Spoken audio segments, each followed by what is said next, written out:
இப்போ தான் வந்துருக்கு. சரி, ஓகே, அமௌண்ட் இருக்குது. ஓகேம்மா ஓகேம்மா okay okay okay okay okay.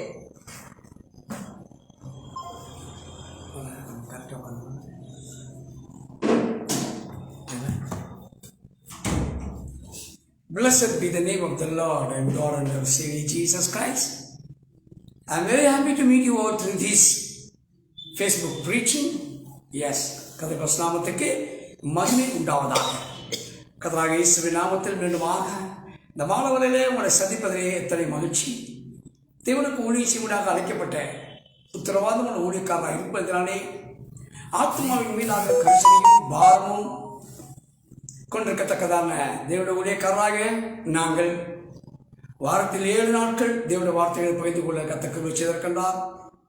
தேவனுடைய வார்த்தைகளை கேட்கக்கூடியதான பரிசுத்தவான்களாகி உங்களுக்கும் மனவாட்டிய ஸ்தானத்தில் பொருத்தப்பட போகிற உங்களையும் இந்த உலகத்தை நியாயந்திருக்க போகிறதான நியாயாதிபதிகளுமாக உங்கள் யாவருக்கும் விசேஷமாக என்னுடைய மூத்த சகோதரர்கள் சார் நாத்தான் சகோதரனுடைய குடும்பத்தால் யாவருக்கும் இந்திய தேசத்தில் பல பகுதிகளில் செய்திகளை கேட்டுக்கொண்டிருக்கிறதான தேவனுடைய தாசர்களுக்கும் இலங்கை, சிங்கப்பூர், மலேசியா போன்ற இடங்களெல்லாம் தேவனுடைய தாசர்கள் கேட்டுக்கொண்டிருக்கிறார்கள்.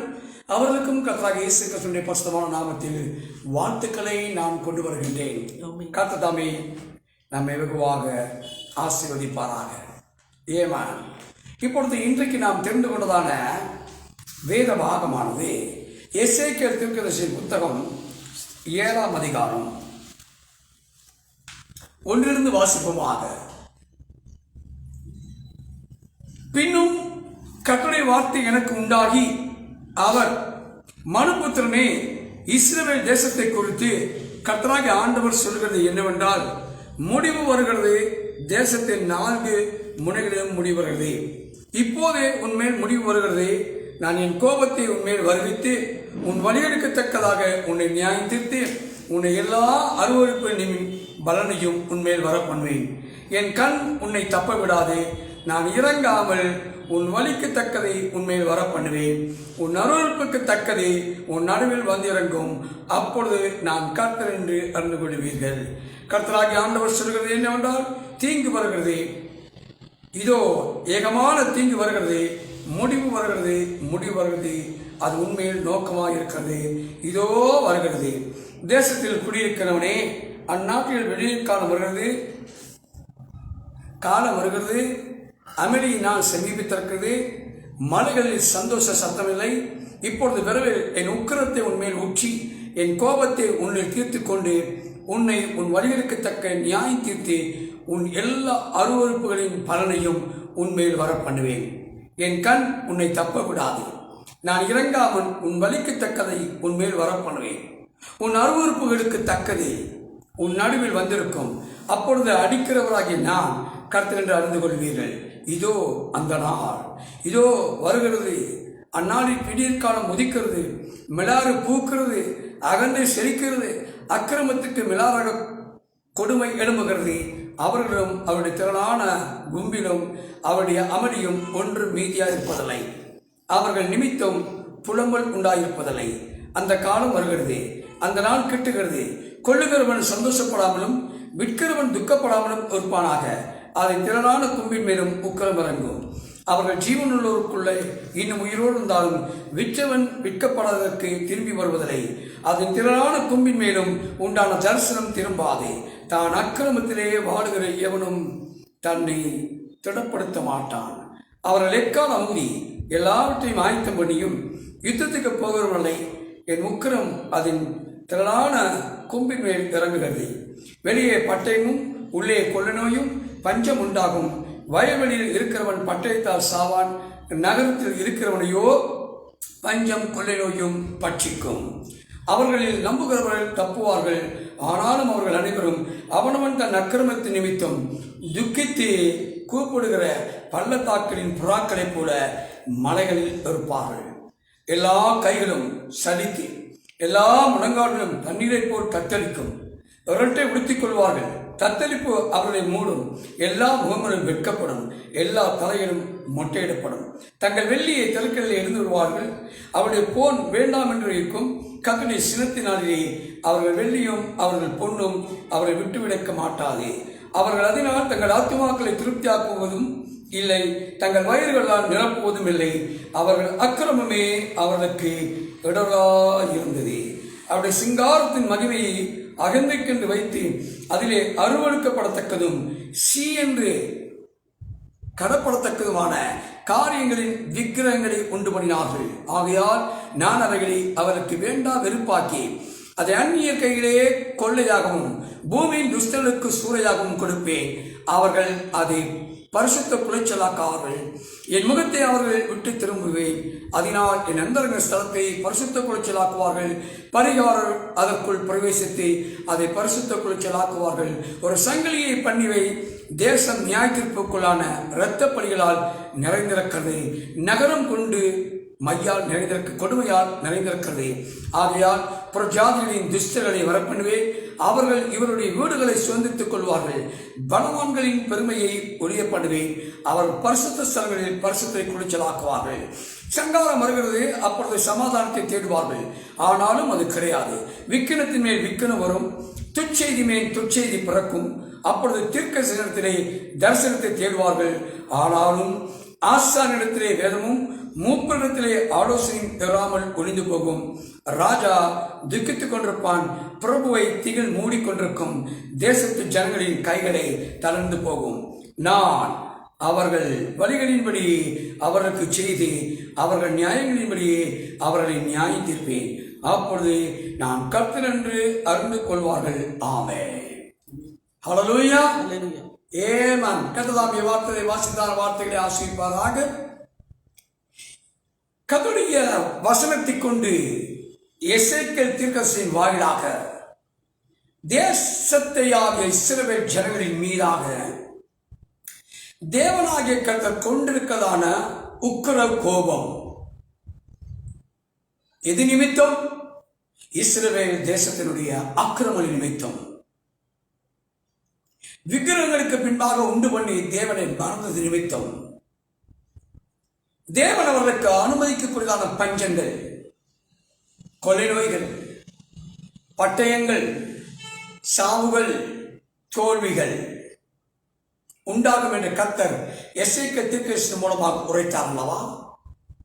அதன் பின்பாக நாம் பார்க்கும் பொழுது புறஜாதியாகிய சபையை, புறஜாதியாகிய மக்களை இஸ்ரவேல் தேசத்திற்குள்ளே கொண்டு சென்று அவர்களை பழி வாங்கும்படியாக, அவர்களை ஆக்கிரமித்துக் கொள்ளும்படியாக, அவருடைய செல்வங்கள் ஐஸ்வர்யங்கள் எல்லாவற்றையும் சூறையாடி கொள்ளத்தக்கதாக தேவன் புறஜாதிகளை அவர் மத்தியில் அனுப்பும் பொழுது நாம் அக்கிரமத்தை பார்க்கின்றோம். புறஜாதிகளிலே இந்த தேசமானது மேற்கொள்ளப்படுகின்றது. ஆகவே இஸ்ரவேலரும் புறஜாதியாரும் என்று நாம் இங்கே பார்க்கும் பொழுது எப்பொழுதெல்லாம் இஸ்ரவேல் சபையானது தேவனுடைய வார்த்தைக்கு விரோதமாக, செயல்பாடுகளுக்கு விரோதமாக செல்கின்றார்களோ அப்பொழுதெல்லாம் தேவனாகிய கர்த்தர் எதிராளிகளை எழுப்புகின்றார்.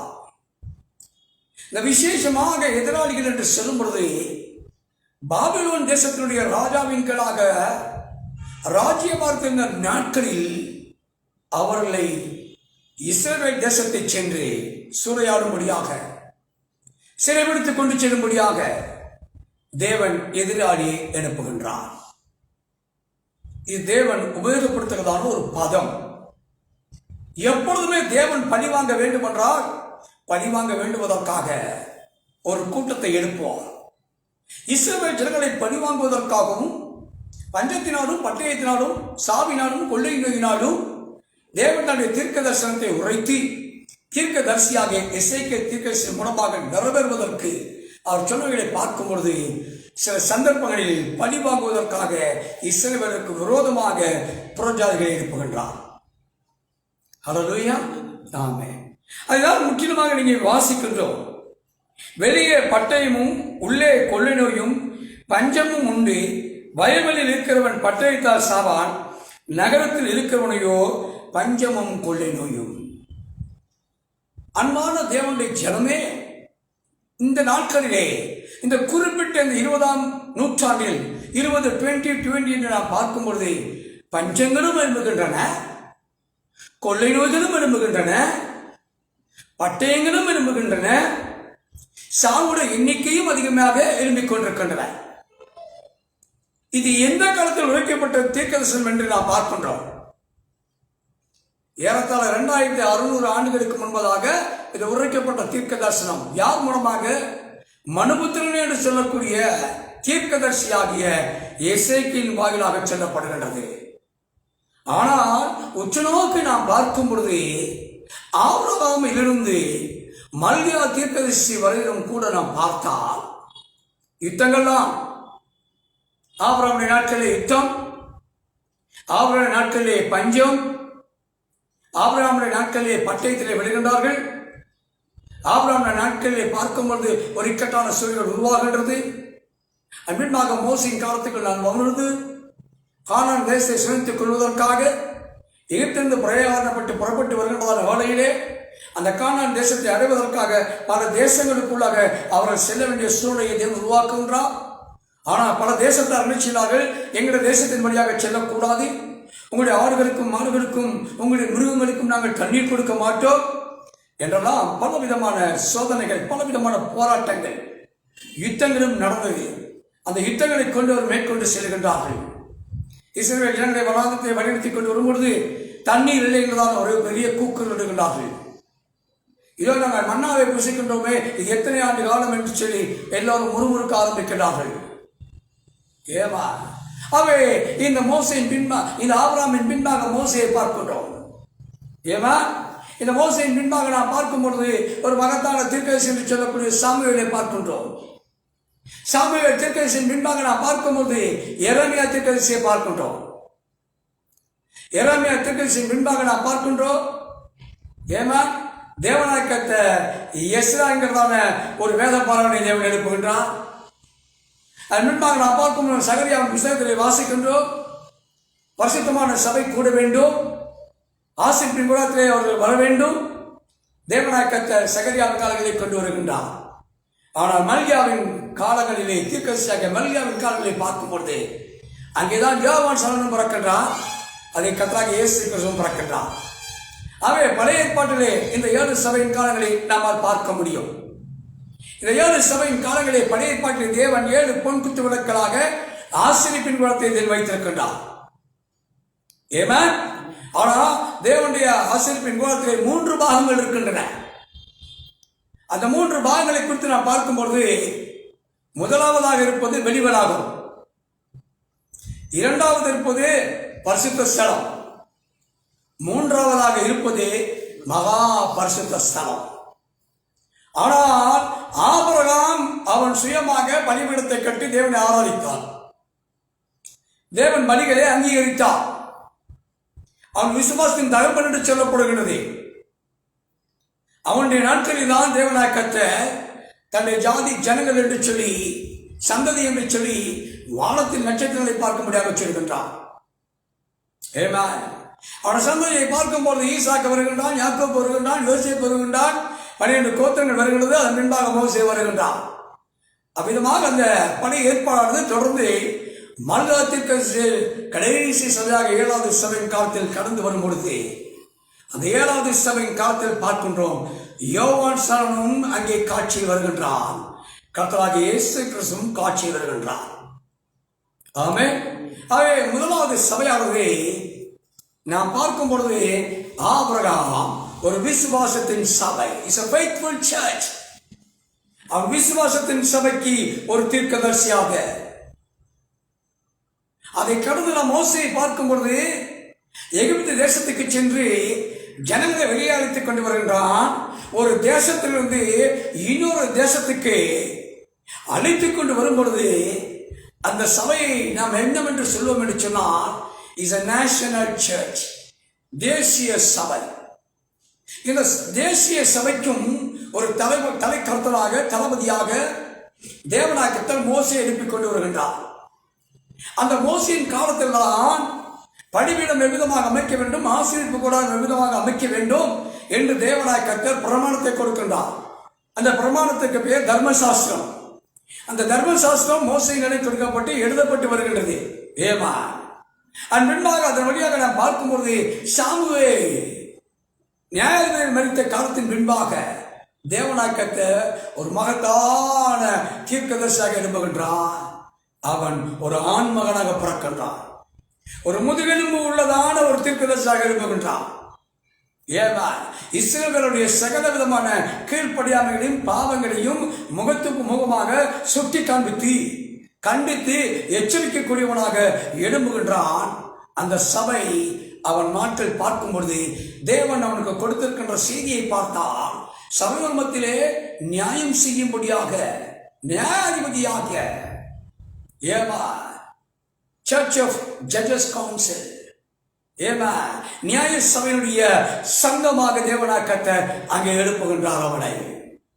ஆனா இந்த சாமுவேல் தீர்க்கதரிசி 3ஆம் சபையின் காலத்துக்கு அடையாளமாக இருக்கின்றதை நாம் பார்த்த பிற்பாடு 4ஆவதாக நாம் வருகின்றோம் எரேமியா. இந்த 3 சபைக்கு மத்தியிலே கடந்து வரும் பொழுது இவன் 4ஆவதாக நின்று கொண்டிருக்கின்றான். இந்த எரேமியாவின் காலத்தில் பார்க்கும் பொழுது இந்த யூத சபையானது தேவனை முற்றிலுமாக நிராகரித்து தேவனுக்கு கோபத்தை உண்டு பண்ணி தேவனை மறந்து விநாயகர் என்று சொல்லக்கூடிய விக்கிரகங்களை உருவாக்கி பிரமாணங்கள் எல்லாவற்றையும் தலைகீழாக மாற்றி முற்றிலுமாக தேவனை மறந்து விடத்தக்கதாக மகா இருளின் காலம். அந்த இருளின் காலத்துக்குள்ளாக எரேமியாவை தேவனாக்கத்தை தீர்க்கதரிசியாக எழுப்புகின்றார். சபையின் தூதனாக எழுப்புகின்றார். சபையின் தூதனாக எழுப்பிய எரேமியா மிகுந்த உபத்திற்குள்ளே ஜனங்களாலே புறக்கணிக்கப்படுகின்றான். ஆசாரியர்களை அடிக்கிறார்கள். துன்பத்தின் அப்பத்தை வருத்தத்தின் அப்பத்தை அவன் புசிக்கின்றான். அவன் குடியில இறக்கப்பட்டு வேதனைப்படுகின்றான். ஆனால் பாடுகளுக்கு உட்படுத்தப்பட்டதான ஒரு தீர்க்கதரிசியாகிய 4வது சபையினுடைய ஏமா ஹல்லேலூயா பாடுகளுக்கு உட்படுத்தப்பட்டதான ஒரு சபையாக தேவனை மறந்த ஒரு சபையாக முற்றிலும் தேவனுடைய வெளிச்சத்தை புறக்கணிக்கப்பட்டவர்களாக இருக்கக்கூடிய சபையாக இருக்கிறது சிறைப்பிடிக்கப்பட்ட சபை. எரேமியாவின் நாட்கள் தான் சபை சிறைப்பிடிக்கப்படுகின்றது. அது சிறைபிடிக்கப்பட்ட சபைக்கு அடையாளமாக இருக்கின்றது. அந்த சபைக்கு தூதனாக தீர்க்கதரிசியாக எரேமியாவை தேவன் தெரிந்து கொள்கின்றார். ஏமன் காலங்கள் கடந்து ஓடுகின்றது. சிறைபிடிக்கப்பட்டு சிறையிலே அடைக்கப்பட்டிருக்கிற பாபிலோனின் தேசத்திலே தேவனாய் கர்த்தர் எசேக்கியேல் தீர்க்கதரிசியை எழுப்புகின்றார். ஆமென். தானியேலை தீர்க்கதரிசியாக எழுப்புகின்றார். இருமையை பார்த்தால் மேஜர் ப்ராஃபட்ஸ் அவர் பாபிலோன் தேசத்திலே தேவன் எழுப்புகின்றார்.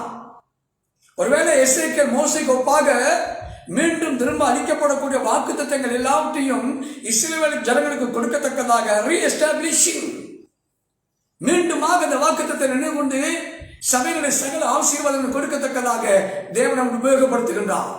இருந்த போதிலும் எருசலேமை மீண்டும் திரும்ப கட்டுவதற்காக 70 ஆண்டுகள் செல்லும்படியாக சொன்ன செய்தியை தானியேல் கொண்டு வருகின்றார். A major prophet and a minor prophet. ஏமா அது ரீஎஸ்டாப்ளிஷ்மெண்ட். அந்த சமயத்தில் இவன் என்ன செய்கின்றான்? எஸ்ரா மீண்டுமாக இஸ்ரவேல் ஜனமத்திலே கடந்து வந்து அவன் என்ன செய்கின்றான்? ரீஃபார்மிங் தி சர்ச். இஸ்ரவேல் சபையை சீர்திருத்தத்துக்குள்ளே கொண்டு வருகின்றான். கணவன் மனைவி குடும்பம் சொத்து சுகம் விவாகம் விவாக ரத்துக்கள் ஆராதனை முறைமைகள் தேவனை ஆராதிக்கக்கூடிய சகலவற்றையும் மீண்டும் அந்த எருசலேம் சபை என்று சொல்லக்கூடிய மகா சபை யூத சபை என்று சொல்லக்கூடிய சபை நியாயப்பிரமாணத்தின் சபையின் காலம். இந்த நியாயப்பிரமாணத்தின் சபையின் காலத்திலே சபைக்கு பெயர் சங்கீதத்தின் புத்தகத்திலே வாசிக்கும் பொழுது யாக்கோபின் சபை என்று சொல்லப்படுகிறது. அதே தாவீது சொல்கின்றார் மகா சபை என்று சொல்லுகின்றார். ஹல்லேலூயா. ஆனால் இந்த சபையை சீர்திருத்தத்துக்குள்ளே கொண்டு வரத்தக்கதாக எஸ்ராவை தேவனாய் கர்த்தர் எழுப்பி மீண்டும் வேதாகமத்திலே கொண்டு வரும்படியாக சீர்திருத்தங்களை கொண்டு வருகின்றார். ஹல்லேலூயா. அவன் 5வது சபைக்கு அடையாளமாக அவன் இருக்கின்றான். ஏமா சீர்திருத்த சபை உண்டாகின்றது. அந்த சீர்திருத்த சபைக்கு பின்பாக நாம் பார்க்கும் பொழுது சகரியாவை தேவன் எழுப்புகின்றார். இந்த சகரியாவின் புத்தகத்தை நாம் வாசிப்போம் என்றால் தேவனாய் கர்த்தர் முன்மாறி பின்மாறி பரிசுத்தம் கூடார பண்டிகை ஆசரிப்பின் பண்டிகை வாதைகள் பரிசுத்தம் என்று சொல்லக்கூடிய 6வது சபையின் காலமாகிய இந்த சகரியாவின் புத்தகத்தை பார்க்கும் பொழுது ஒரு சீர்திருத்தப்பட்டதான சபையின் காலத்துக்குள்ளாக அந்த யூத சபையை பரிசுத்துக்குள்ளே கொண்டு வருகின்றார். ஆமென். பரிசுத்த சபை. அந்த பரிசுத்த சபைக்கு அவர் வரும்பொழுது அங்கே பாத்திரங்கள் வைத்திருப்பார்கள். அந்த பாத்திரங்களை எடுத்து அவர்கள் அங்கே சமைக்க வேண்டும். ஆமென். ஆனா தேவன் நீங்க பிரமாணம் என்ன சொல்றது, வாக்குத்தத்தம் சொல்றது, இந்த ஆலயத்துக்குள்ளே இந்த பிரமாணத்தை கீழ்ப்படியாமல் இந்த பரிசுத்தத்துக்குள்ளே வராமல் ஆராதனைக்கும் ஆலயத்துக்கும் எவன் வராமல் இருக்கின்றானோ அவன் மீதாக மழை பெய்வதில்லை. இயற்கையான மழை ஆவிக்குரிய மழையாக நாம் எடுத்துக்கொள்ளும் பொழுது அந்த நாட்களிலே தேசத்துக்கு சேமத்தை உண்டு பண்ண வேண்டும் என்றால் மழை உண்டாகும். மழை இல்லை என்று சொன்னால் பஞ்சம் உண்டாகும். பஞ்சம் உண்டாகும் என்றால் தேசத்தின் மீதாக பட்டயம் உருவாகும். பட்டயம் அங்கே உருவாக ஆரம்பிக்குமானால் மரணம் உண்டாகும், பாதைகள் உண்டாகும். ஆமே, அதைதான் நாம் எசேக்கியேல் புத்தகத்தில் வாசிக்கின்றோம். அவர் சகரியாவின் சபையின் காலத்திலே தேவனாக்கத்தை பேசுகிறவர்களை பார்க்கும் பொழுது பரிசுத்தமான ஆராதனையை பங்கு கொள்ள வேண்டும். பாத்திரங்கள் முன்பாக வைத்திருப்பார்கள். அங்கே இருக்கின்றதான குதிரைகளுடைய கழுத்திலே பரிசுத்தம் என்று எழுதப்பட்டிருக்கும். ஏமா, பரிசுத்தமாதலுக்கு அடையாளமாக 6வது சபையின் காலமாகிய சாங்டிபிகேஷன் என்று சொல்லக்கூடிய பரிசுத்த சபை. ஒரு சீர்திருத்தத்தின் பின்பாகத்தான் ஒரு பரிசுத்த சபை எழும்ப முடியும். ஆனால் அந்த பரிசுத்த சபை எழுப்பிய பின் மல்கியாவின் நாட்களை பார்க்கும் பொழுது தேவனாய் கட்ட முடிவின் காலம் பிரமாணமானது முடிவடைய போகிறது. 400 ஆண்டுகளாக எந்த ஒரு தீர்க்கதரிசியும் இல்லாமல் வறட்சியாய் இருந்த காலம் சகரியாவினுடைய தீர்க்கதரிசியுடைய ஊழியத்திற்கும் மல்கியா தீர்க்கதரிசியின் ஊழியத்திற்கும். ஆனால் மல்கியா தீர்க்கதரிசியுடைய செய்தியிலே தேவன் என்ன சொன்னார், கர்த்தருடைய பெரிதும் பயங்கரமான நாட்கள் வரும் முன்னே நான் எலியா தீர்க்கதரிசியை அனுப்புவேன். அவன் வந்து பிதாக்களுடைய இருதயத்தை பிள்ளைகளுக்கு திருப்புவான், பிள்ளைகளுடைய இருதயத்தை பிதாக்களுக்கு திருப்புவான். அப்படி என்றால் பழைய ஏற்பாடாகிய தர்மசாஸ்திரத்தை கை கொண்டு பிரமாணத்தின் மேல் பிரமாணத்தையும் கற்பனை மேல் கை கொண்டு கடந்து வந்த சபையிலிருந்து அங்கே இருக்கின்ற பிதாக்களை பிள்ளைகளுடைய உபதேசத்துக்கு திருப்பும்படியாக 2 ஊழியக்காரர்களை எழுப்புகின்றார். ஒன்று தூதனானவன், 2வது உடன்படிக்கையின் தூதனானவன். ஆமென். மல்கியாவின் புத்தகம் 3ஆம் அதிகாரத்தை வாசிப்போமா? ஆமென். 1ஆம் வசனத்தை வாசிக்கும் பொழுது, இதோ நான் என் தூதனை அனுப்புகிறேன், அவன் எனக்கு முன்பாக போய் வழியை ஆயத்தம் பண்ணுவான். அப்பொழுது நீங்கள் தேடுகின்ற ஆண்டவரும் நீங்கள் விரும்பும் உடன்படிக்கையின் தூதனுமானவர் ஆலயத்துக்கு தீவிரமாய் வருவார், இதோ வருகிறார் என்று சேனைகளின் கர்த்தர் சொல்லுகின்றார். மல்கியாவின் புத்தகம் 4 அதிகாரங்களை கொண்ட ஒரு சின்ன தீர்க்கதரிசி. இன்றைக்கு அதை விரிவாக சொன்னார், minor profit major profit. Okay. ஆனால் சில நாத்தான் நாங்கள் நினைச்சது இங்கே மேஜரும் அல்ல, இங்கே மைனரும் அல்ல, சின்ன ஊழியக்காரனும் அல்ல, பெரிய ஊழியக்காரனும் அல்ல. ஆமென். எல்லா ஊழியக்காரன் தான். ஏமா, நாங்களும் சில செய்திகளை சீர்திருத்தங்களை கொண்டு வருகின்றோம். ஏமா, இங்கே மைனர் என்றோ இங்கே மேஜர் என்றோ சொல்வதற்கு இல்லை. தியோசாபிக்கல் காலேஜில் சொல்வார்கள், அவன் சின்ன காரியம் பேசினாலும் தீர்க்கதரிசி தான், அவன் பெரிய காரியங்களை பேசினாலும் தீர்க்கதரிசி தான். ஆனால் இங்கே நாம் என்னத்தை பார்க்கின்றோம், இதோ நான் என் தூதனை அனுப்புகிறேன்.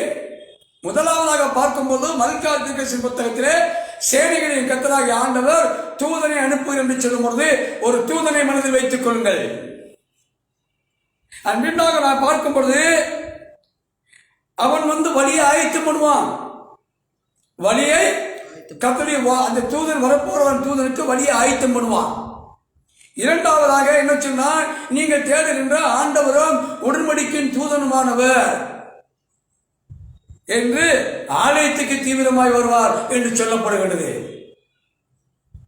அப்படின்னால் இந்த பிரதான தூதன், இந்த உடன்படிக்கையின் தூதன், இந்த மரமுள்ள தூதன், இந்த உடன்படிக்கையின் தூதன் வரும் முன்பாக ஒரு தூதனை அனுப்புகின்றார்.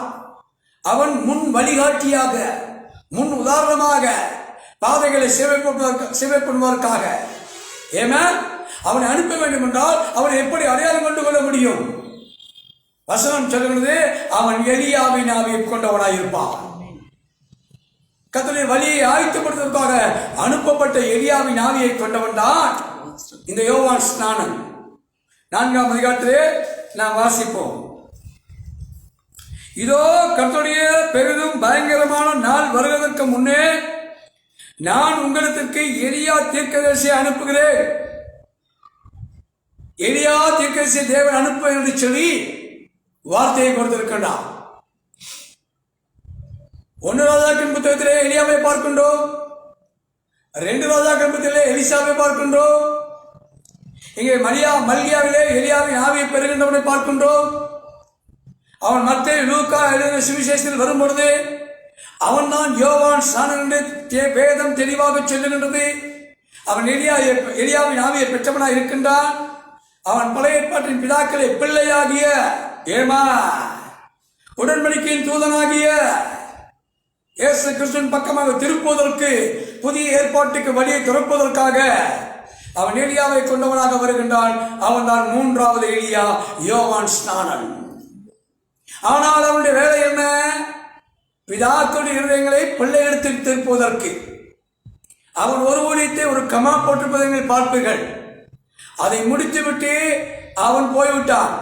ஆனால் இப்பொழுதோ பிள்ளைகளுடைய இருதயமானது பிதாக்களுடைய உபதேசத்துக்கு திருப்ப வேண்டும் என்று சொல்லப்படும் பொழுது, பழைய ஏற்பாட்டு பிதாக்களுடைய ஊழியத்துக்கு, பிதாக்களுடைய உபதேசங்கள் இருந்து பிள்ளைகளுடைய இருதயமாகிய இயேசு கிறிஸ்துவின் ஊழியர்களுக்கு அப்போஸ்தலர்கள் அழைக்கப்பட்டு அப்போஸ்தலர்கள் தங்கள் ஊழியங்களை ஆரம்பித்து சபையை உருவாக்கினார்கள். ஆமென். மல்கியாவின் காலத்திலே யூத சபையின் 7ஆம் சபை சிலுவையிலே வெற்றி சிறக்க முடித்து வைக்கின்றார்.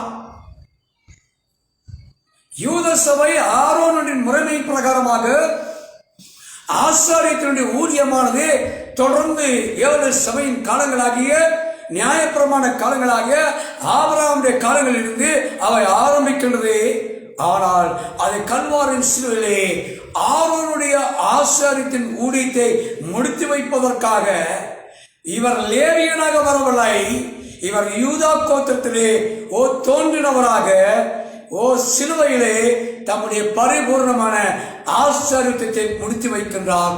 அங்கே பழைய ஏற்பாட்டினுடைய 7 சபையின் காலங்களை முடித்து வைக்கின்றார். கல்வாரி சிலுவையை மரித்தவர் அடக்கம் பண்ணப்பட வேண்டும். அடக்கம் பண்ணப்பட்டவர் 3ஆம் நாளிலே உயிரோடு எழும்பினார். 3ஆம் நாளிலே உயிரோடு எழும்பியவர் 40 நாட்கள் அநேகர்களுக்கு தரிசனமானார். மரித்து உயிரோடு இந்த இயேசுவை அநேகருடைய கண்கள் கண்டது. ஆனா அப்போஸ்தலனாகிய பவுல் தமஸ்குக்கு போவதான வழியில்தான் இயேசுவை குறித்து பார்க்கின்றார். எப்படி காட்சியளிக்கின்றார்? அக்கினி சம்பத்திலிருந்து பேச ஆரம்பிக்கின்றார், ஒளியின் வடிவத்திலே. அதற்காக ஒளியை போட்டோ எடுத்துக்கொண்டு காட்டுவதல்ல. மோசே மேகத்திலே தேவன் சந்தித்தார், மேகத்தில் வழிநடத்தினார் சொல்லி எல்லா ஜனங்களுக்கும் மேகத்தினுடைய படத்தை காண்பித்து இங்கே பாருங்க பிரமாணம் பிரமாணம் என்று காண்பிக்கவில்லை. இரவிலே மேக ஸ்தம்பம் வருது, அக்னி ஸ்தம்பம் வருது, அற்புதமாய் நடந்து கொண்டிருக்கும் பொழுது அந்த அக்னி ஸ்தம்பத்தை கொடுத்து காண்பித்து அவர் வழிநடத்தினார் என்று சொல்லவில்லை. அவர் எல்லோரும் வார்த்தையை உரைத்தார்கள், வார்த்தையை பேசினார்கள், வார்த்தையினாலே தேவனை அடையாளம் காண்பித்தார்கள், வார்த்தையினாலே தேவனை நிரூபித்து காண்பித்தார்கள். இந்த அப்போஸ்தலனாகிய பவுலோ தேவன் தாமே தன்னுடைய வார்த்தையினாலே அவனுக்கு அடையாளம் காண்பித்த பொழுது அவன் தேவனை கண்டுகொண்டான். ஹல்லேலூயா. ஆனால் இங்கே பிரியமான தேவனுடைய பிள்ளையே, இந்த அப்போஸ்தலனுக்கு இப்பொழுது நாம் வருவோம். ஆனால் இந்த யூதனுடைய 7 சபையின் காலங்களை சரித்திர ரீதியாக வேத வார்த்தைகளோடு, குணாதிசங்களோடு, தன்மைகளோடு நாம் ஒப்பிட்டவர்களை பேசும் பொழுது ஏமா இதோ என் தூதனை அனுப்புகிறேன், இதோ உடன்படிக்கை தூதன் வருவா என்று சொல்லும் பொழுது மல்கியாவின் வாயிலாக வரும்பொழுது அவனுடைய சபையின் காலமானது பிரகடனப்படுத்தும் சபை. is a proclaiming church, is a declaring church and the angel and the covenant angel. ஒரு தேவன் ஒரு தீர்க்கதரிசியை அனுப்பினால் அந்த தீர்க்கதரிசியுடைய காரியங்களை முதலாவது நாம் அறிய வேண்டும். இங்கே மல்கியா 4 அதிகாரத்தை கொண்டவர் தான். ஆனால் ஒரு புதிய ஏற்பாடு உருவாக்குவதற்காக அவன் சொல்லி சென்ற கரங்களான சத்தியத்தை பாருங்கள். ஆமென். ஆனால் அவன் சொன்ன சத்தியம் அந்த மல்கியாவோடு முடிவடையவில்லை. அவன் என்ன சொன்னான்? என் நாமத்துக்கு பயந்திருக்கிற ஏமா தேவனுக்கு பயப்படுவோருக்கான வாக்குத்தத்தங்கள், எலியாவின் வருகையை பற்றி அவருடைய ஊழியங்களை பற்றி கூறுகின்ற தேவனுடைய வசனம். அவன் என்ன கொண்டு வருகிறான்? இதோ சூளையை போல் எரிகிற நாள் வரும், அப்பொழுது அகங்காரிகள் யாவரும் அக்கிரமம் செய்கிற யாவரும் துருவாயிருப்பார்கள். வரப்போகிற அந்த நாள் அவர்களை சுட்டரிக்கும், அது அவர்களுக்கு வேரையும் கொப்பையும் வைக்காமற் போகும் என்று சேனைகளின் கர்த்தர் சொல்லுகின்றார். எசேக்கியேலின் தீர்க்கதரிசியின் காலங்களிலே இஸ்ரவேல் ஜனங்களுக்கு என்ன சம்பவிக்குமோ என்று சொல்லி தேவன் தம்முடைய கோபத்தை கொண்டு வருகின்றார். அக்கினி பற்றி எரிய போகிறது. ஏமா சூளையை போல எரிகிற நாள், சூளையை போல் எரிகிற நாள் என்றால் அக்கினியை தேவனாய் கொட்டும்படியான நாட்கள். ஆனால் அக்கினிக்கு முன்பாக தேவன் என்ன செய்கின்றார்? கொரோனா என்ற வியாதியை கொண்டு வந்து கொள்ளை நாயை வாய்த்துக் கொண்டிருக்கின்றார் அல்லவா? ஏமா இன்றைக்கு யுத்தங்களின் செய்திகளையும் கேட்டுக் கொண்டிருக்கின்றோம். பட்டணங்கள் தேசத்துக்கு விரோதமாக தேசம் எழுப்பிக் கொண்டிருக்கின்றன. ஏமா எந்த தேசத்தை எவன் விடுங்கலாம் என்று சொல்லி எதிர்பார்த்துக் கொண்டிருக்கின்றான். ஆனால் கர்த்தருக்குள் பிரியமான தேவனுடைய பிள்ளையே, தேவன் சூளையை போல எரிகிற நாள் வரும் என்று சொல்லுகின்றார். சூளையை போல எரிகிற நாள் வரும் என்றால் நீ கொரோனா கொரோனா கொரோனா என்று உலகமே பேசிக் கொண்டிருக்கிறது. ஆனால் உங்களுக்கு ஒன்று சொல்லிக்கொள்ள விரும்புகிறேன். ஃப்ளோரா ஃப்ளோரா ஃப்ளோரா ஃப்ளோரா ஏமா என்று நாம் பூக்களை குறித்து பேசுகின்றோம். ஆனால் இன்றைக்கு தேவன் வெளிப்படுத்திய காரியத்தை உங்களுக்கு சொல்லும்போது ஃபயரோனா, FIRONA ஃபயரோனா, கொரோனா வந்துவிட்டது.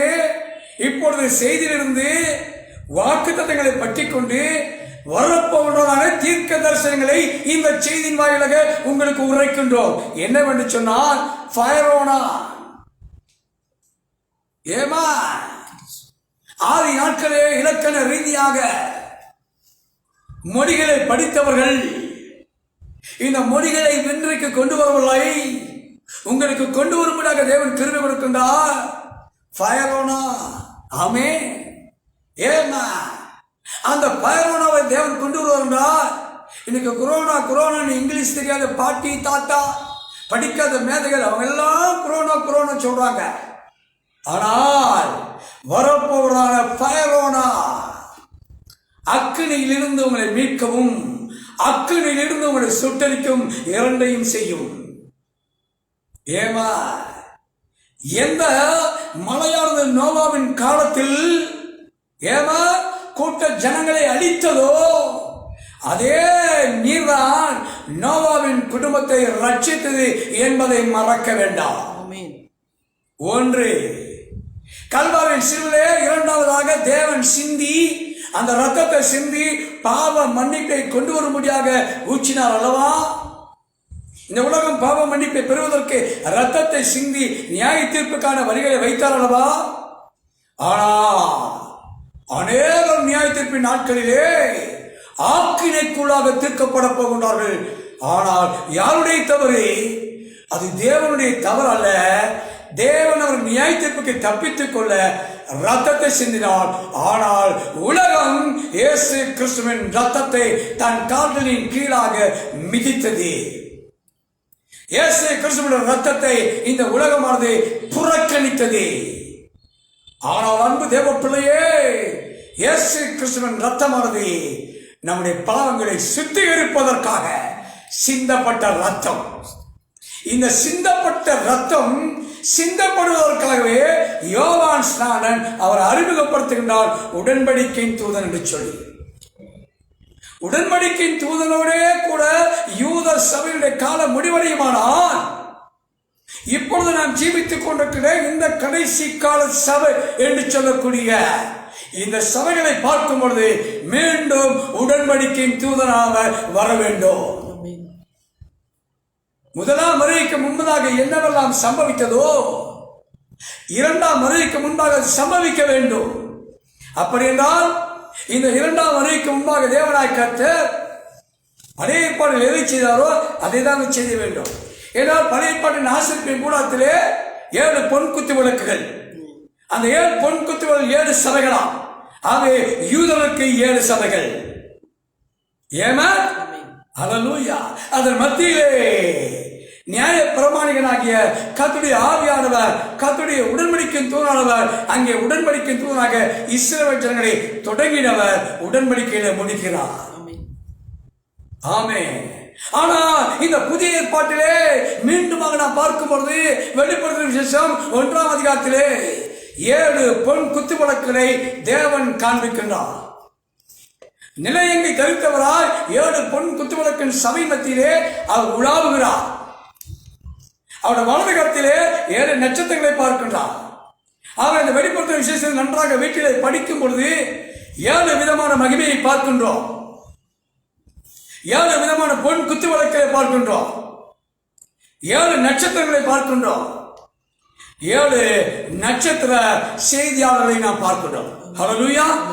ஏமா, ஆனால் இதற்கு அஸ்திவாரமாக பார்க்கும்போது இதோ சூளையை போல் எரிகிற நாள் வரும். அப்பொழுது அதிகாரிகள் யாவரும் அக்கிரமம் செய்கிற யாவரும் துரும்பாய்ப்பார்கள். வரப்போகிற அந்த நாள் அவர்களை சுட்டரிக்கும். அது அவர்களுக்கு வேறையும் கொப்பையும் வைக்காமல் போகும் என்று சேனைகளின் கர்த்தர் சொல்லுகிறார். இந்த செய்தியை கொண்டு வந்த எலியாவாகிய யோவான் நாட்டிலே அக்கினியாலே பட்டிருந்து உலகம் துரும்பாய் போகவில்லை. அக்கினிக்கு இரையாக தேவன் அக்கினியை கொண்டு வரவில்லை. ஏமா, ஆகவே இரண்டாவதாக வருகின்ற ஏலியாவின் ஆவியை நாம் பார்க்க வேண்டும் என்றால் இப்பொழுது நாம் புதிய ஏற்பாட்டுக்கு வருவோம். புதிய ஏற்பாட்டிலே வெளிப்படுத்தும் 1ஆம் அதிகாரத்திலே சொன்னமாக 7 பொன் குத்துவிளக்கின் மத்தியிலே நிலையங்கி தெரித்தவராக தேவகுமாரனாக, ஆமென், வலது கைத்திலே 7 நட்சத்திரங்களை கொண்டவராக 7 செய்தியாளர் தேவனாய் கர்த்தர் அங்கே வைத்திருப்பதை நாம் பார்க்கின்றோம். ஆமென். அவை ஒன்றிலிருந்து 7 செல்லுமே தவிர 7லிருந்து 1க்கு வர முடியாது. ஹல்லேலூயா. அவை 7லிருந்து 1க்கு நாம் வரும்பொழுது நாம் அங்கே பார்க்கின்றோம். Praise be the name of God. காலத்தை முதல் செய்யலாம் நாம் அறிந்து கொள்ள வேண்டும். ஹல்லேலூயா. அவை முதலாவதாக கிறிஸ்து மரித்த பின் 53ஆம் ஆண்டிலே தன் வலதுகரத்திலே வைத்திருக்கின்ற அந்த முதலாவது நட்சத்திரத்தை கொண்ட தேவன் முதலாவதாக ஒரு செய்தியை கொண்டு வருகின்றார். அந்த சபை எபேசு சபை என்பதை அறிவோம். எபேசு என்பது குறைவுறுதல், தளர்ந்து போகுதல் என்பதை நாம் பார்க்கின்றோம். இதை நம்முடைய நாத்தான் சகோதரர் அழகாக தொட்டு தொடர்ந்து கொண்டே வருகின்றார். ஆனாலும் இன்றைக்கு சிறிய காரணங்களை நான் தொடுகின்றேன். அவர் மேஜரான கருத்தை பேசிக் கொண்டு வருகின்றார். கர்த்தருக்கு மகிமை உண்டாகட்டும். ஏமா, ஆனா இங்கே நான் பார்க்கும் பொழுது முதலாவது சபையின் காலமாகிய எபேசு சபையின் காலம். எபேசு என்பதற்கு தளர்ந்து போகுதல், குறைவுபடுதல். ஆனால் இந்த சபையின் காலமானது 53ஆம் ஆண்டில் ஆரம்பித்து 170 முடிவடைகிறது என்பதை நான் பிரசங்கத்தில் கேட்டிருக்கின்றோம். எனினும் மீண்டுமாக ஞாபகப்படுத்திக் கொள்ளும் பொழுது இந்த சபைக்கு தூதனாக அப்போஸ்தலனாகிய பவுலை தேவன் நியமிக்கும்படியாக இந்த நாளிலே எழுப்பப்பட்ட ஒரு தீர்க்கதரிசி மூலமாக அந்த ஸ்தானத்திலே அவர் ஊழியம் செய்தார் என்பதை கொண்டு வந்து வைக்கும் பொழுது அங்கே அப்போஸ்தலனாகிய பவுலுடைய குணாதிசங்கள், சபையினுடைய தன்மைகள், சபைக்கு நிலைமைகள் எல்லாவற்றுக்கும் பொருந்தத்தக்கதாக தேவனாய் கர்த்தர் அதை கொண்டு வந்து வைக்க முன்வந்தார். நம்முடைய கண்கள் அதை காண்கிறது, நாம் அதை ஏற்றுக்கொண்டிருக்கின்றோம், நாம் அதை பிரசங்கிக்கின்றோம், அதனுடைய வலிமை பிரசங்கிக்கின்றோம், சபைக்கு தெரிவிக்க வேண்டும், சபையின் மக்கள் அறிந்து கொள்ள வேண்டும் என்பதற்காக நாம் பார்க்கும் பொழுது நாம் பார்க்கின்றோம்.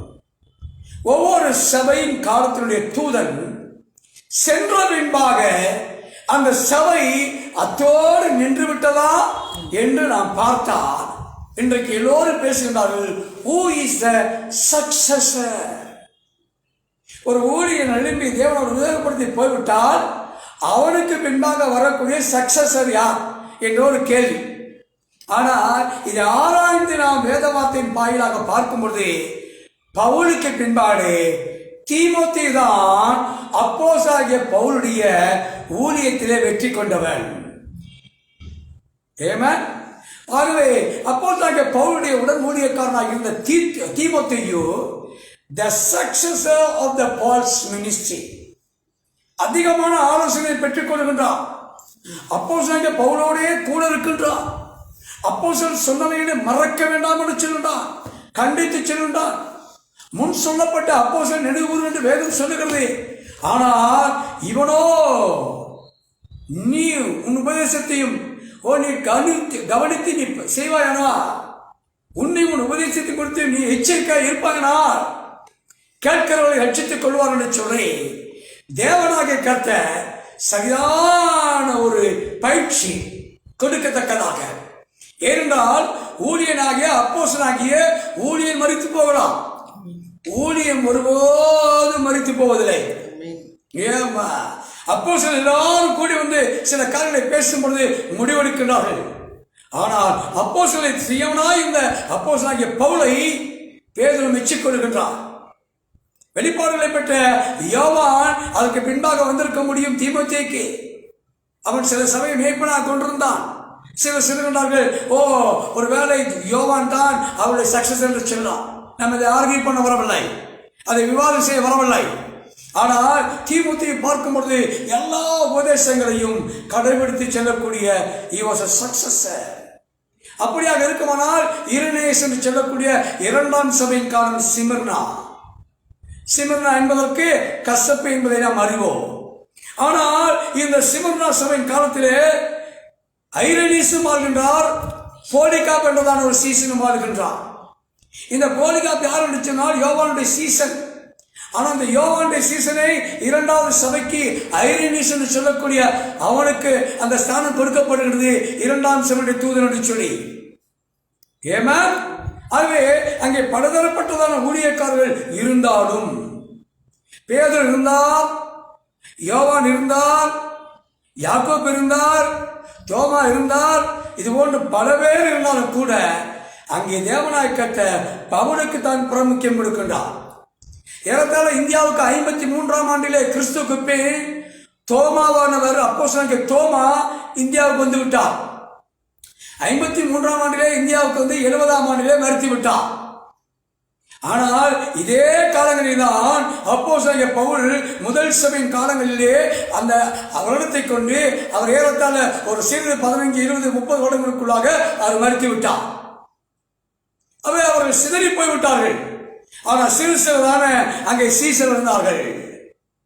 இந்த போலிகா யோவானுடைய சீசனாக இருந்தால் ஒரு அப்போஸ்தலனுக்கு கீழாக ஒருவேளை அவர் பாஸ்டரா இருந்து ஒரு அசோசியேட் பாஸ்டர் என்று சொல்லக்கூடிய இன்றைக்கு சொல்லுகின்றோமே, அசோசியேட் பாஸ்டர், கோ பாஸ்டர்ஸ் என்றெல்லாம் சொல்லுகிறோம் அல்லவா? இதெல்லாம் பார்க்க முடியவில்லை. சின்ன பாஸ்டர், பெரிய பாஸ்டர், சின்ன சாமி, பெரிய சாமி, ஏமா அப்படியெல்லாம் நம்ம இல்லை, ஊழியக்காரனாக இருந்திருக்கிறார்கள். அவை நாம் இங்கே பார்க்கும்போது இந்த போலிகா வர வேண்டிய ஸ்தானத்துக்குள்ளாக அங்கே தேவனாய் கர்த்தர் ஐரனீஸை கொடுக்கின்றார். ஏமா அதே விதமாக மார்ட்டின் 3ஆம் சபையின் காலம், பெர்கமு சபையின் காலம், இந்த மார்ட்டினை தேவனாய் கர்த்தர் தெரிந்து கொள்கின்றார். அவர் யார்? ஒரு ராணுவ வீரன். அவனுடைய குணாதிசயம் எப்படிப்பட்ட குணாதிசயம் இருந்தது? நல்ல சமாரியனுக்கு ஒப்பானவனாக இருந்தான்.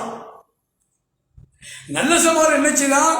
குற்றையரும் குறையருமாய் அடிப்பட்டு காயங்களோடு நிர்வாணமாக இருந்தவனை பார்த்து அவன் வஸ்திரங்களை கொடுத்து சத்தத்தை கொண்டு சேர்த்தானவா. அவ்விதமாக இவர் இராணுவ சேவையிலே வெளியே வேலையை விட்டு வரும்பொழுது ஒரு நிர்வாணத்திலே குளிரும் குற்றிலே அவன் நடுங்கிக் கொண்டிருக்கிற வரையிலே என்ன செய்தான்? இந்த மாட்டி தன்னுடைய கோட்டை மேல் கோட்டை எடுத்து ரெண்டாக வெட்டி அந்த நிர்வாணத்தை மூடிவிட்டு போனான். குணாதிசயத்தை பாருங்கள். ஏவன் கிறிஸ்துவனுடைய ஆவி அவருக்குள்ளாக இருக்கின்றது. ஆகவே இந்த மாட்டே இவரை பின்பற்றி வரக்கூடிய நல்ல ஒரு ஊழியக்காரனை பார்த்தால் பேட்ரிக் என்று சொல்ல முடியும். இந்த பேட்ரிக் யார் என்றால் இங்கே மாட்டினுடைய ஒரு நெஃப்யூ என்று சொன்னால் மருமகன் என்று சொல்லப்படுகிறது.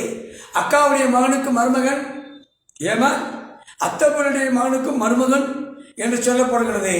ஏமா ஆகவே இந்த மாட்டினுடைய அக்கா மருமகன் என்று சொல்லக்கூடிய இந்த பேட்ரிக் 3வது சபையின் காலத்திலே ஒரு சக்சஸராக வருகின்றார். ஏமா அதே ஒரு ஊழியக்காரன் பின்பாக இன்னைக்கு ஊழியக்காரனை தொடர்ந்து செய்வதை சரித்திர ரீதியாக நாம் பார்க்கலாம். இந்த வேதாகமத்திலும் எழுதப்பட்டதை நாம் பார்க்க முடிகிறது. ஆகவே இந்த மாட்டினுடைய உடல் ஊழியக்காரன் சொல்லக்கூடிய பேட்ரிக் ஏமா ஒரு சக்சஸர், வெற்றியை கொண்டவனாக, பின்பற்றுகிறவனாக, வழிநடத்தப்பட்டவனாக, தொடர்ந்து செய்யக்கூடியவனாக அவன் வருவதை பார்க்கின்றோம். 4வது சபை என்று சொல்லக்கூடிய சபைக்கு தூதன் கொலம்பா. ஏமா 3ஆம் சபை பெர்கமு சபை.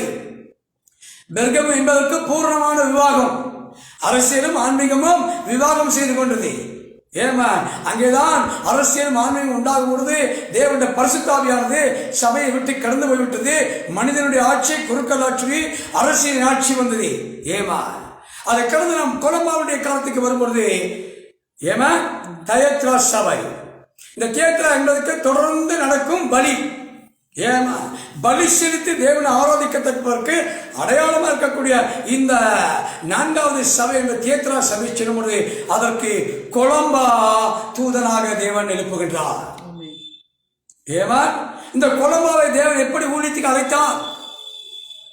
பரலோகத்திலிருந்து பெரிய ஒரு சத்தம் உருவாகி கொலம்பாவை தேவன் ஊழியத்துக்கு அழைத்தார். ஊழியத்துக்குரிய அழைப்பு தேவனிடத்திலிருந்து நேரடியாக வருகிறது. மோசேக்கு நேரடியாக வருகின்றது, பவுலுக்கு நேரடியாக வருகின்றது, பேதுரு, தோமா, பர்தலோமியு, மத்தேயு, ஏமா, யோவான் இவர்கள் எல்லாருக்கும் தேவனாய் கர்த்தர் வாருங்கள் என் பின்னே என்று தேவனாய் கர்த்தர் அழைக்கின்றார். அப்படி அதை பார்க்கும் பொழுது இந்த கொலம்பாவோட பிறந்தவங்க ஏறத்தாழ 12 சகோதரர்கள். இந்த 12 சகோதரர்கள் சகோதரனுக்கு பின்பாக சகோதரன் என்று சொல்ல முடியுமா? இல்லை. சகோதரனுக்கு பின்பாக சகோதரன் என்று சொல்வதற்கு முடியாது. ஆனால் இந்த கொலம்பாவுடைய ஊழியத்தை தழுவி பின்பற்றி உத்தமனாக ஒருவன் எழுப்புகின்றான். அவனுடைய பெயர் அயோனா. IONA. இயோனா என்று சொல்லலாம், அயோனா என்று சொல்லலாம். இன்னைக்கு இங்கிலீஷ் வார்த்தையினாலே பெயருடைய உச்சத்தை சொல்வது கடினம். ஐயா என்று சொல்லால் இப்பொழுது ஈக்கு அர்த்தமாக இருக்கிறது ஆங்கிலத்திலே. இந்த இயோனா என்பதன் மிஷனரி ஊழியத்தில் சிறந்தவனாக இந்த கொலம்பாவை பின்பற்றி கொண்டு அவன் ஊழியத்தை செய்ய ஆரம்பிக்கின்றான். ஆமென். இந்த கொலம்பா 4வது சபையுடைய தூதனாக இருக்கின்றான். ஆகவே இந்த 4வது சபையின் தூதனாக இருக்க கொலம்பாவுடைய காலம்தான் மாயிருளின் காலம். எவ்விதமாக அங்கே எரேமியாவின் காலத்திலே மிகுதியான இருள் சூழ்ந்து யூத சபை இருளுக்குள் சென்றதோ, அதே விதமாக மிக இருளுக்குள் சென்ற காலம் கொலம்பாவுடைய காலம். ஆனாலும் தேவனாய் கர்த்தர் தொடர்ந்து நடக்கக்கூடிய பலி என்று அர்த்தம் கொள்ளக்கூடியதான அநேகரை கொன்று குவித்தாலும் அங்கே தேவன் கொலம்பாவை பாதுகாப்பாக வைத்து தூதனாக, செய்தியாளனாக தேவன் எழுப்பினார். முன்பாக 5வது சபையின் காலத்துக்கு வருகின்றோம். 5வது நட்சத்திரம் யார்? லூத்தர். கிறிஸ்தவ சகாப்தத்திலே, கிறிஸ்தவ சமுதாயத்திலே, கிறிஸ்தவ ஜனநாயகத்திலே மாபெரும் புரட்சி எழுப்பத்தக்கதாக ஒரு ரிவோல்யூஷன், கிறிஸ்டியன் ரிவோல்யூஷன், ஒரு கிறிஸ்தவர் மத்தியிலே புரட்சி எழுப்பத்தக்கதாக விசேஷ விதமான ஆவியை பெற்றவனாக முழு உலகமே கதிகளையும் போனது. முழு உலகத்திலேயே கண்கள் திறக்கப்பட்டது. வேதாகமம் பல மொழிகளிலே அச்சடிக்கப்பட்டது. வேதத்தை விநியோகிக்கத்தக்கதாக இலவசமாய் வந்த காலம் மறுமலர்ச்சியின் காலம். புரட்சி தொடர்ச்சியின் காலம் என்பதற்காக சொல்லுகிறோம் அல்லவா? அவையோட நான் புரட்சிவாதி என்று சொல்லவில்லை, உங்களை ஊக்குவிக்க சொல்லுகின்றேன், உற்சாகப்படுத்த சொல்லுகின்றேன். Great revelation, revolution, great revelation, great revolution. மகத்தான வெளிப்பாடை கொண்டு வருகின்றார். விசுவாசத்தினாலே நீதிமான் பிழைப்பான். ஆமே, மகத்தான ஒரு வெளிப்பாடு. சபையிலே சங்கத்திலே அங்கத்தினனாகி சந்தா கட்டி ஏமன் கை குலுக்கி பதிவு புத்தகத்திலே பெயர்கள் எழுதி கொண்டு கிறிஸ்தவனாக முடியாது என்பதை கொண்டு வந்த 91 காரியங்களை அவன் கொண்டு வந்தான். அவன் சாதாரணமாக அல்ல, தைரியசாலி, முதுகெலும்புள்ளவன். அதுதான் நாம் அதிகமாக பிரசங்கிப்போம். முதுகெலும்புள்ள பிரசங்கி தான் நமக்கு தேவை. கைப்பாவை செய்கின்ற பப்பட் ஷோ காட்டுவதற்காக இந்த செய்தி இல்லை. உரைக்கப்பட்ட வார்த்தையை வைத்துக் கொண்டு அழகாக நவீனமான முறையிலே தங்களை அலங்கரித்துக் கொண்டதற்காக இல்லை. நாம் கைப்பாவை பிரசங்கி அல்ல. Martin Luther, he is not a sissified preacher. ஆணும் இல்லாமல் பெண்ணுமா இருக்கின்றதான ஒரு திருநங்கையை போல உள்ள பிரசங்கி அல்ல. முழு உலகத்துக்கும் சவால் சீர்திருத்தத்தை கொண்டு வருகின்றான். எஸ்ரா எவ்விதமாக சபைக்கு சீர்திருத்தத்தை கொண்டு வந்தாலோ எங்க சீர்திருத்தத்தை கொண்டு வருகின்றான். ஆமே. ஆனால் இவன் மரித்த பின் இவனை பின்பற்றி வந்தக்கூடியவர்களே மெயினாக பேசக்கூடியவர் யார் என்று சொன்னா ஜான் வில்லியம் ஃபிளெச்சர். இவரை பின்பற்றி வந்து இந்த ஊழியர்களை தொடர்ந்து செய்யும்படியாக is a great successor, John William Fletcher. இவர்தான் அந்த நீதிமானுடைய செய்திகளை கொண்டு செல்வதற்காக லுத்தரின் பின்பாக உலகத்தில் மிஷனர்களாக அனுப்பப்பட்டவனாக பார்க்கின்றோம். அன்பாக 6வது சபையின் காலம் பிலதெல்பியா சர்ச், 5வது சபையின் காலம் சர்தை. ஏமா ஹல்லேலூயா. ஆகவே நாம் இங்கே பார்க்கின்றோம். கிறிஸ்துவுக்குள் அன்பான தேவனுடைய பிள்ளைகளே, நம்ம 6வது சபையின் காலத்தை பார்க்கும் பொழுது 6வது நட்சத்திரம் ஜான் வெஸ்லி. இந்த வெஸ்லியோடு பிறந்தவர்கள் எத்தனை பேர்கள்? மிகுதியான குழந்தைகள் பிறந்தார்கள். தாயுடைய பேர் சுசன்னா. ஆனால் தன் பிள்ளைகளை வேத வார்த்தையிலே கற்று தேறி முற்றிலுமாக கொண்டு வரக்கூடியவளாக இருந்து அவன் நன்றாக வளர்ந்தான். அவனை தேவனாய் கத்த 6வது சபையின் காலமாகிய பிலதெல்பியா சபைக்கு தேவனாய் கத்த அவனை கொண்டு வந்தான். ஏமா அவருடைய செய்தியை நாம் பார்க்கும் பொழுது எப்படியாக இருக்கிறது சொன்னால் பரிசுத்தத்தின் செய்தி. அதுதான் நாங்கள் சகரியா புத்தகத்தை வாசிக்கும் பொழுது பரிசுத்தம் கர்த்தருக்குரியது. The holiness is unto the Lord. பரிசுத்தத்தை குறித்து அதிகமாக பேசக்கூடியதான ஒரு அதிகாரத்தை அங்கே பார்க்கலாம். சகரியாவிலே தூதன் வந்து இறங்கி பேசுவதை பார்க்கலாம். குத்துவிளக்கிலே தேவனாக்கத்தை காட்சிகளை பார்க்கலாம். 2 ஒளியமரங்களை குறித்து அவன் காண்பிப்பதை பார்க்கலாம். ஹல்லேலூயா. ஆகவே இந்த 6வது சபையின் தூதனாக என்ன செய்கின்றார்? அங்கே வெஸ்லியை எழுப்புகின்றார். ஏமேன். அந்த ஜான் வெஸ்லியுடைய செய்தியை தான் பின்பற்றி பரிசுத்தத்தின் செய்தியை கொண்டு செல்லும்படியாக அங்கே ஜான் வில்லியம் ஃபிளெச்சரை தேவனாய் கர்த்தர் எழுப்பி அந்த செய்தியை கொண்டு செல்கின்றார். லுத்தருடைய சபையின் காலத்திலே ஜான் கால்வினை 5ஆம் சபையுடைய தொடர்ச்சி ஊழியங்களுக்காக கொண்டு செல்கின்றார். 6ஆம் சபையாக வெஸ்லியின் காலத்திலே ஜான் வில்லியம் ஃபிளெச்சரை தேவன் கொண்டு வருகின்றார். ஹல்லேலூயா. ஆனால் இன்றைக்கு நாம் 7ஆம் சபையின் காலத்திலே ஜீவித்துக் கொண்டிருக்கின்றோம். 7வது சபையினுடைய பெயர் லவோதிக்கியா. எபேசு, சிமர்னா, பெர்கமோ, தயத்ரா, சர்தை, பிலதெல்பியா, லவோதிக்கியா. இந்த லவோதிக்கியாவை தேவனாய் கர்த்தர் எழுப்பும் பொழுது 7ஆம் தூதனாக பூமியிலே வேத வார்த்தைகளுடனே கூட அடையாளங்களுடனே கூட இயற்கைக்கு மேம்பட்ட கிரியைகளுடனே கூட மாறுவது தெய்வீக சுகமத்துடன் கூட வார்த்தைக்கு திரும்பி வரும்படியாக அக்கிரமத்திலும் அநியாயம் இருக்கிறதான சபை ஸ்தாபனை விட்டு வெளியே வரும்படியாக தேவன் இந்த தீர்க்கதரிசியாக வில்லியம் பிரானமை எழுப்பி அவர் வெளியே கொண்டு ஜனத்தை கொண்டு வந்தார் அல்லவா. இவரெல்லாம் நாத்தான் சொன்ன செய்தியை தொடர்ந்து ஏப்ரல் மாதத்திலிருந்து நீங்கள் கேட்டால் அங்கே பாபிலோன் ராஜ்யத்தினுடைய அந்த 4 ராஜ்யங்களுடைய சிலை, அவர் வெளியே வந்ததான கொம்புகள், 10 ராஜ்யங்கள், அறிந்து எழும்பக்கூடியதான சிங்கம், சிறுத்தை, கரடி, ஏமன் என்று சொல்லக்கூடிய உருவங்களிலே போட்ட காரியங்களை பார்த்தால், இவைகளை நான் சரியாக ஏன் உங்களுக்கு ஞாபகப்படுத்துகிறேன், தொடர்ந்து நீங்கள் அதை எடுத்துக்கொண்டு வந்தால் உங்களுடைய டைரியில சரியான ஒரு சப்ஜெக்டை நீ வைத்துக் கொள்ள முடியும். எத்தனையோ பேர் அதை வாசிக்காமல் இருக்கின்றீர்கள், எத்தனையோ பேர் அதை கேட்காமல் இருக்கின்றீர்கள். ஆகவே நீங்கள் அதை கேட்கும்படியாக சொல்லி நான் தொட்டு விட்டு போகின்றேன். இந்த லவோதிக்கேயா சபை, இந்த லவோதிக்கேயா சபைதான் தேவனாய் கர்த்தர் என்ன செய்கின்றார்?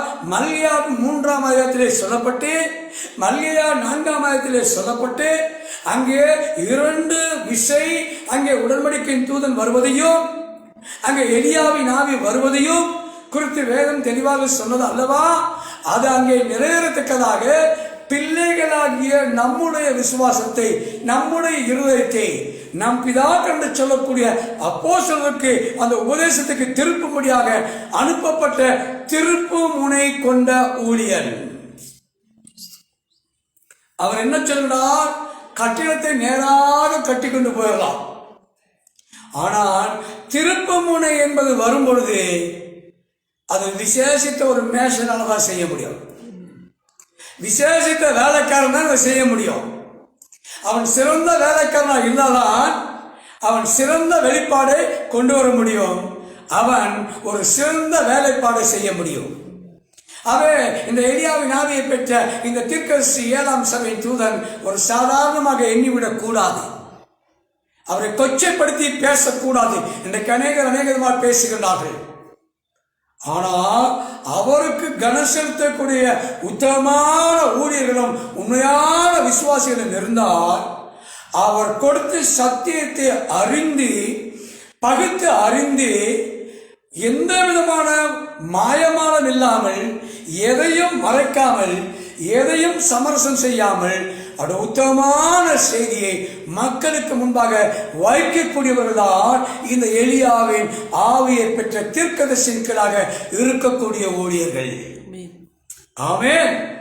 ஆனால் இந்த 7ஆம் சபையின் காலமாகிய லவோதிக்கா சபையின் காலத்தின் கீழாக இருக்கின்ற காரியங்கள் என்னவென்பதை சற்று பார்ப்போம் என்றால், இங்கேதான் லீகலிஸ்ட்,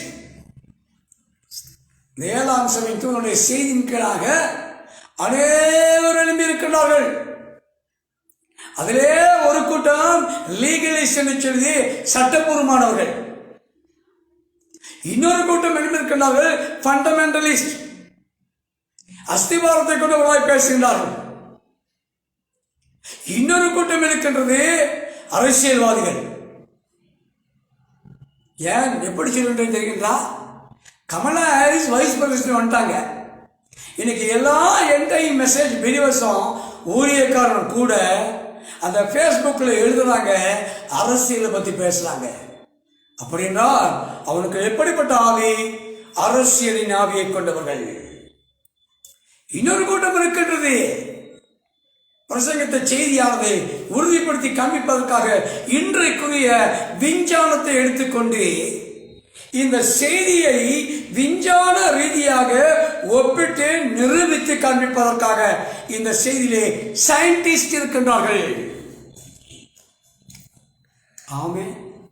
சயின்டிஸ்ட் இருக்கின்றார்கள் சகோதரி சகோதரியே. இன்னொரு கூட்டம் இருக்கின்றது, பட்டமளிப்பு விழா நடத்தி கொண்டிருக்கிறார்கள். என்ன விதமான பட்டமளிப்பு? Ordination certificate.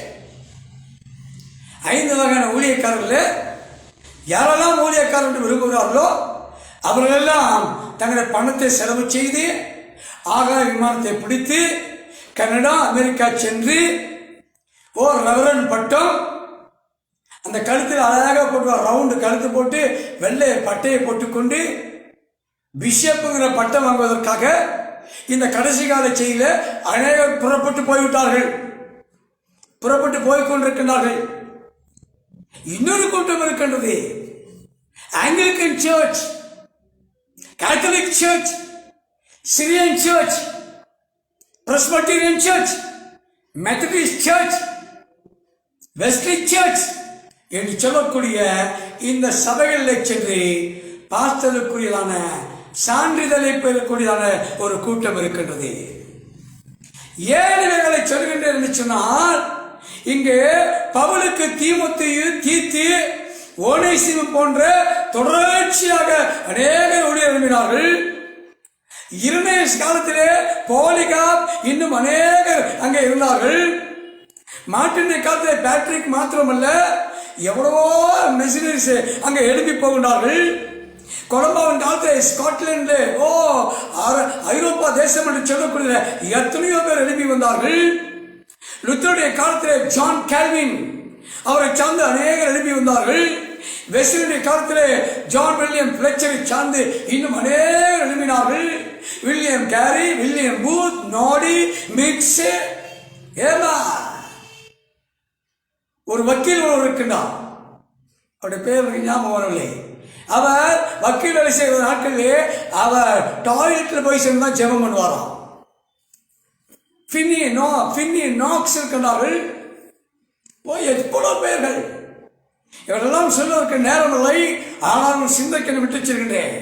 அப்படியான வகையில் கிறிஸ்துவுக்கு பிரியமானது, இவரை உண்மையாக இவருடைய ஊழியம் செய்து போன பின் who is the successor for the prophet Branham?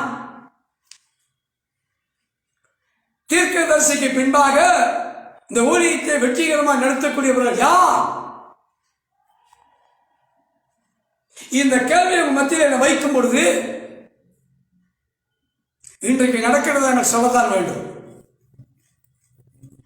என்னுடைய மகன் ஜோசப் என்னுடைய வேதாந்தத்தை எடுத்துக்கொண்டு நான் பிரசங்கித்ததான படுங்களே, அவன் பிரசங்கிக்க வேண்டும் என்று நான் விரும்புகிறேன், அவனுடைய காலம் வரும்பொழுது என்று தன்னுடைய மகனாகிய ஜோசப் பிரானம் சொல்லி வந்தார். நான் ஆசைப்படுகிறேன், நான் விரும்புகிறேன் என்று சொன்னாரே தவிர, கர்த்தர் உரைக்கிறதாவது எனக்கு பின் ஜோசப் செய்வான், ஒரு சக்சஸராக எழும்புவான் என்று சொல்லவில்லை. தன்னுடைய குடும்பத்திலே ஒரு தவறை செய்தார் பில்லி பால். முதல் திருமணம் செய்து ஊழியத்தின் பாதையிலே தன் தகப்பனோடு சென்று கொண்டிருக்கிற வகையில அவர் இரண்டாவது திருமணம் செய்து கொண்டார். அப்பொழுது இதே தீர்க்கதரிசி சொன்னார், உனக்கு ஊழியம் இருந்தது, நீ இழந்து விட்டாய் என்று சொன்னார். ஆனால் இன்றைக்கு எல்லோருடைய மனதிலும் கேள்வி எழுந்திருக்கிறது, who is the successor after Brother Branham?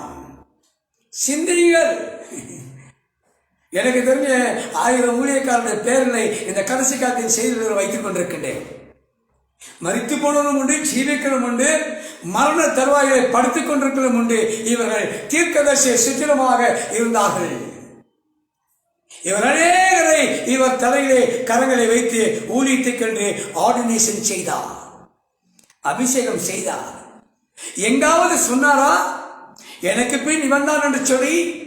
இந்த கேள்விக்கு இன்றைக்கு பதிலளிக்கத்தக்கதாக இந்த வேதாகமத்தின் வாயிலாகவும் சரித்திரத்தின் வாயிலாகவும் இந்த செய்தியை கொண்டு வர தேவனுக்கு பலன் கொடுத்தார். ஆமென். தேவன் பலன் கொடுத்திருக்கிறார். ஆமென். Who is the successor after William Branham? ஆனால் அவர் என்ன சொன்னார்? I will ride this trail once again. அவரே என்ன சொன்னார்? நான் மீண்டுமாக இந்த குதிரையிலே சவாரி செய்வேன், வருவேன் என்று சொன்னார். கேள்வி வைக்கின்றேன், மாம்ச ரீதியாக மரித்து உயிர்த்தெழுந்து வருவாரா? இல்லை என்றால் அவர் மீது தங்கியிருந்த எலியாவில் வருமா? வேதத்துக்கு புறமாக எந்த ஒரு காரியமும் சம்பவிக்காது. இன்னொரு எலியா வர வேண்டும் என்று அவர் சொன்னார். அந்த எலியா இஸ்ரவேல் ஜனங்களுக்கு வருவார். அந்த தீர்க்கதரிசி மோசே இஸ்ரவேலுக்கு வருவார். கல்லறைக்கு சென்று விட்டார். அவர் ஆவியை தேவன் எடுத்துக்கொண்டார். ஆகவே அவரும் எனக்கு பின்பாக சக்சஸஸ் யாரும் என்று சொல்லவில்லை. கர்த்தருக்கு சித்தமான எழுப்புவார். அதுதான் பார்க்கணும். A prophetic gift, ஒரு தீர்க்க தரிசன வரம், ஒரு தீர்க்க தரிசன ஊழியம், ஒரு 7வது முத்திரை வியாக்கியானம் செய்யக்கூடிய ஊழியம், 7 இடிகளை வியாக்கியானம் செய்யக்கூடிய 7 சத்தங்களை கொண்டக்கூடிய 7 நபர்களுடைய செய்தி. 7 நபர்கள் இடி அல்ல, 7 நபர்கள் இடி அல்ல. செய்தியாளன் மறிக்கலாம், செய்தி போகும். 7 இடிகள் நபராக இருந்தா அவன் செத்து போயிட்டா ஒரு இடி மறித்து விடுமா? எல்லாம் கண்கள் தெளிவுட ஆவிக்குரிய வெளிச்சம் உண்டாக கிறிஸ்துவுக்குள் பிரியமான தேவனுடைய பிள்ளைகளே, who is the successor? தேவன் தான் எழுப்ப வேண்டும்.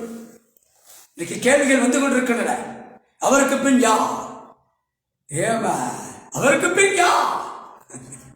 ஆரசவின் காலங்களுக்கு பின்பாக நாம் இங்கே பார்ப்பதற்கு உரைக்கப்பட்ட தீர்க்க தரிசனம் தேவன் எழுப்புவார்.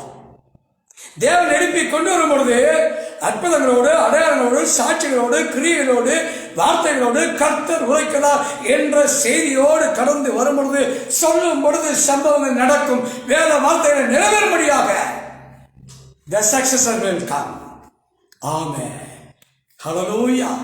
ஆகவே கிறிஸ்துவுக்குள் அன்பான தேவனுடைய பிள்ளைகளே, வெற்றி வாகை சூடக்கூடியதான நாட்களையும் காலங்களையும் நபரையும் தேவனுடைய கர்த்தர் வைத்திருக்கிறார். நீங்களும் நானும் செல்ல வேண்டிய அவசியமில்லை. அந்த கேள்விக்கு பதிலளிக்க நாம் அவசியமில்லை. தேவன் பதிலளிப்பார். தேவன் பதிலளிப்பார். காத்து கொண்டிருப்போம். கர்த்தர் செய்வார். ஆமென். ஹல்லேலூயா, ஹல்லேலூயா. கிறிஸ்துவுக்குள் பிரியமானவர்களே, அன்பான தேவனுடைய பிள்ளைகளே, இன்றைக்கு எந்த விதமான தடைகளும் இல்லாமல் தேவன் பிரசங்கிக்க கர்த்தர் கிருபை கொடுத்தார். கர்த்தராகிய இயேசுவின் நாமத்தில் கேட்டுக்கொண்ட தேவனுடைய பிள்ளைகளையும் சபை ஊழியர்களையும் தேவனுடைய கனம் பொருந்திய ஊழியக்காரர்களையும் இயேசு கிறிஸ்துவின் நாமத்தில் வாழ்த்தி இந்த செய்தியை நான் முடித்துக் கொள்கின்றேன். ஆமென். ஆமென்.